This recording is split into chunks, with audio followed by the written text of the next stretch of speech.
This segment of the news is brought to you by Finance of America. For all your mortgage needs, call Amy Childress or Shannon Keller at 702-372-6607.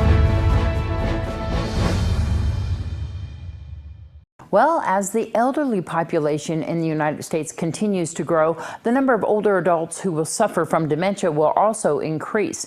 But by how much?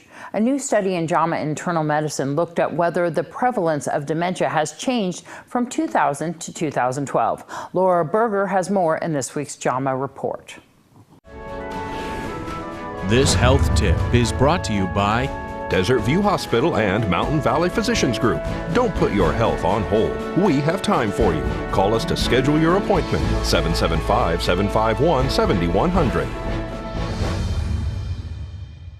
Dementia affects 4 to 5 million older adults in the United States, as well as their families and government programs. A new study in JAMA Internal Medicine looks at how the prevalence of dementia has changed from 2000 to 2012. Dementia is characterized by declines in memory and other cognitive functions, things like speech and the ability to plan and organize one's day. We found that the prevalence of dementia declined significantly between 2000 and 2012, from about 11.5% down to about 9%. Dr. Kenneth Lange and co-authors studied more than 21,000 U.S. adults over the age of 65 using data from the Health and Retirement Study from 2000 and 2012.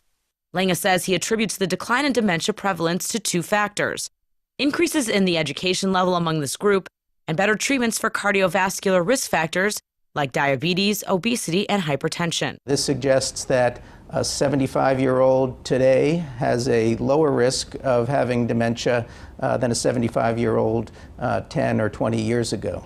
Both increases in education and better control of cardiovascular risk factors may be important in explaining some of this decline. Dr. Lange says more work needs to be done both in the U.S. and abroad to keep dementia trends on the decline. Even without a big breakthrough in a medication or other kind of intervention that might decrease Alzheimer's risk or change the course of Alzheimer's, that it appears that there's things that we can do to decrease risk. Laura Berger, The JAMA Report.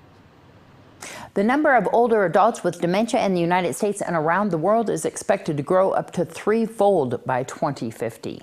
Space heaters have claimed a family home once again. The house caught fire Saturday morning on the west side of town.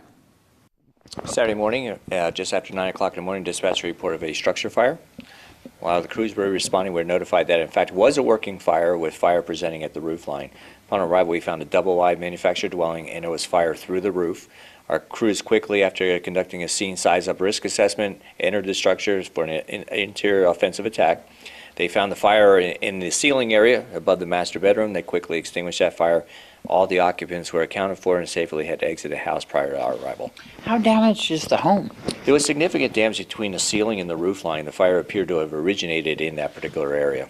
Possibly electrical, do you know at this time? We are looking at electrical as a possible ignition source because the house was being used for heated by space heaters.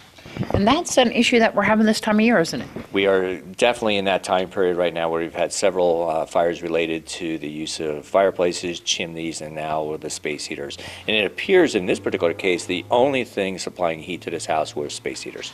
Give me some advice on space heater use. You know, it's really, you have to be very, very careful in what you purchase. Make sure it doesn't exceed the electrical capacities of your house, or if you're living in a fixed mobile structure or a fixed site-built house. Make sure that you don't string them all along the same electrical circuits because it can overload them very easily. Also, don't cover them up with rugs, right? Well, that's for the extension cords. You don't want to cover them up, keep them coiled. You want to make sure that no space heater is left unattended. We're also in the time period of using candles as well. So a number of things that we need to be very cautious on. If you do discover a problem, you even suspect you have a problem, 911 immediately. The Nye County Sheriff's Office needs your help in solving a disturbing crime.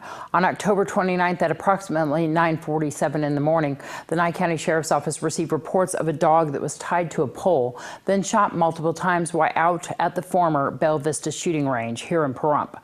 The Nye County Sheriff's Office deputies and animal control officers responded to the area off Bell Vista and found a dead black and white mixed breed terrier who was shot multiple times. Animal control personnel stated that the terrier appeared to have recently given birth to a litter of puppies. Sheriff officials believe that a .45 caliber handgun may have been used in this crime. There was 6 .45 caliber casings recovered from the crime scene.